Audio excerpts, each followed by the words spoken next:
Thank you so much for having me. I'm so excited for this opportunity. My name is Devan O'Toole, and I have taught for 7 years in both middle school and high school settings.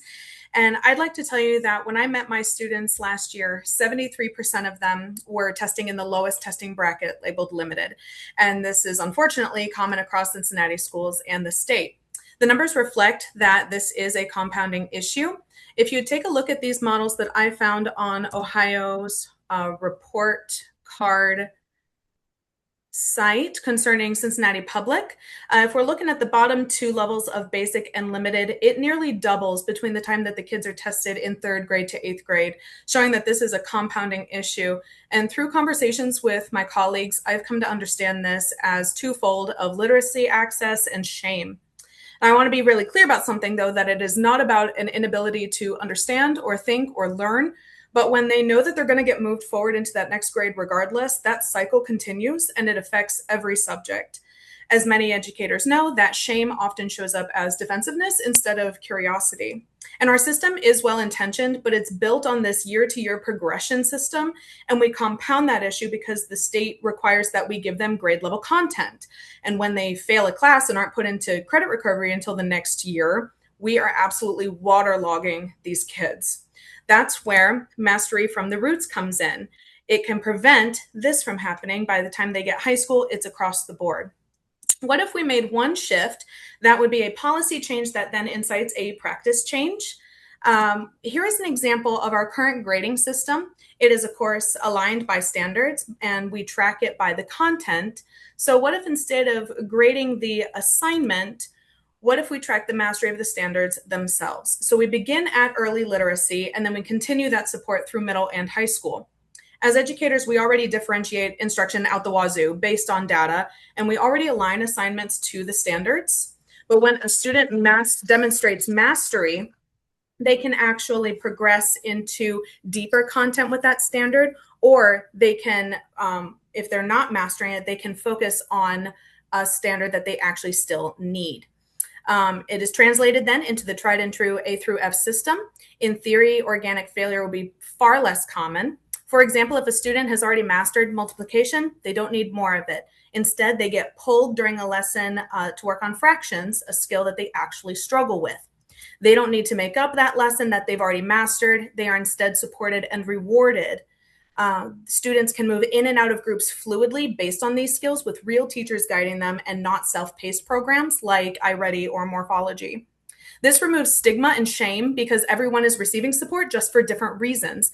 This supports children with learning disabilities and anxiety in immeasurable ways. Students with 504s, IEPs, gifted WEPs, or other intervention needs are easily accommodated with this system because it's not about adding something new. It's about realigning and reallocating what we already value and resources that we already have into a system where students move forward because they're actually ready, not just because more time has passed. So they will be moving into that next grade on time, but it'll be because it's actually much more earned. They'll have a much deeper understanding. So no new programs, no new funding is actually even needed. We use classroom teachers, reading specialists, intervention specialists to work together inside the bell schedule we already have.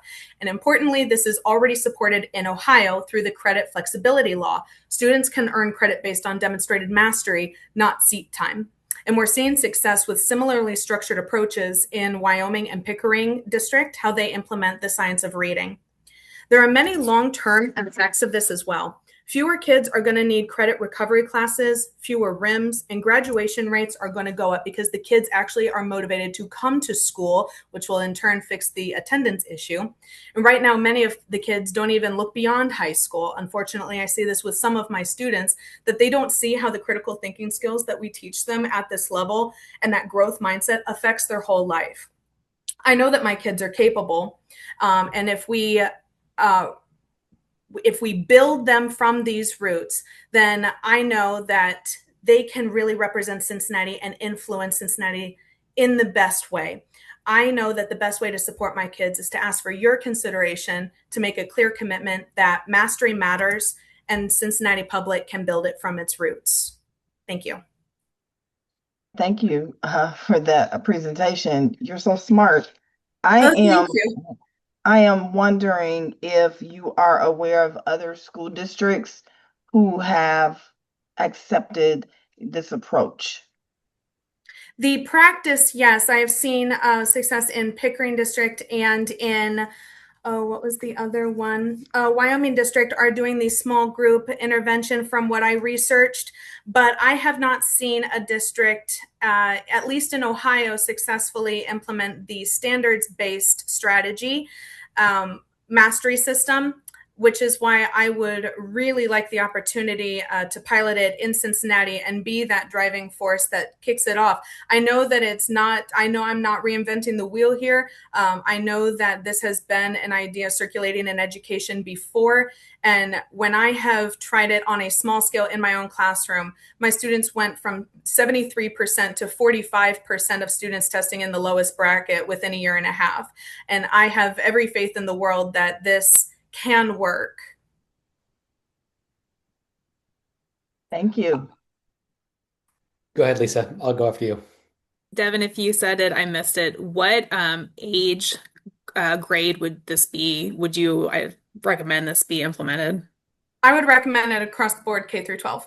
I think it'd be easiest to start in elementary. That way, the system is known to the kids, and that desensitizing them, I guess, to that small grouping and telling them, hey, you're going to be in the group for a while of your lowest skill. I think if you just threw in juniors and seniors into that strategy, they might be hesitant to be open to it at first. That being said, I've already tried it with my freshmen and sophomores a couple times, and it's worked perfectly fine.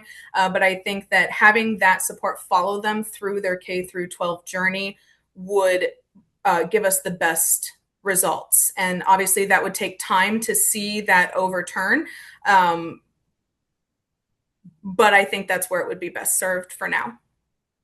That's great. And I'll be real quick. I think there's a question for the superintendent. I was just thinking about CPS. Like, could we do if we wanted to do this, could we do it within Focus or like the current data system, or would it mean buying some kind of new student information system? That's a great question. We're still working with designers for Focus, so this would be a fantastic time to ask them. We have had standards-based mastery in CPS in the past. You may recall that.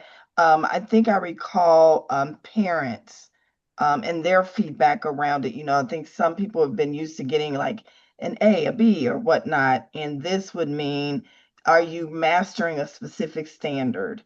And the feedback around that. So definitely, remember, Lindy, things that we can discuss. Again, we're currently in the system where we're building what we need that to look like. So I think there's a possibility. Thank you all so much, Devin. It takes so much extra Thank you, Devin. to go first. Thank you, thank you, thank Thank you. you so much, everybody. Thank you.